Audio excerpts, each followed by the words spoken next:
So things are starting to get real. They are quarantining everything right now. All the stores.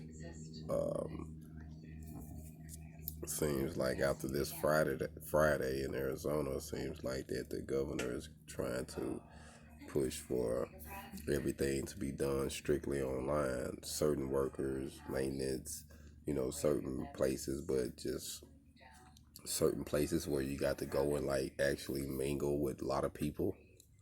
They shutting all that down.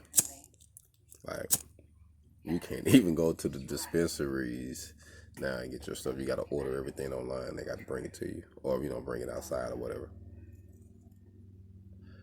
Stuff is getting serious. I would say, in my lifetime, I didn't never think that we'll be going through something that we're going through like this. So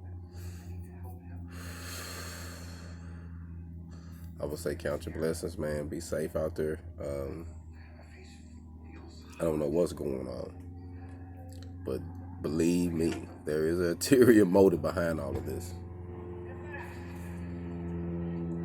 So stay alert and be safe out there. Hold on.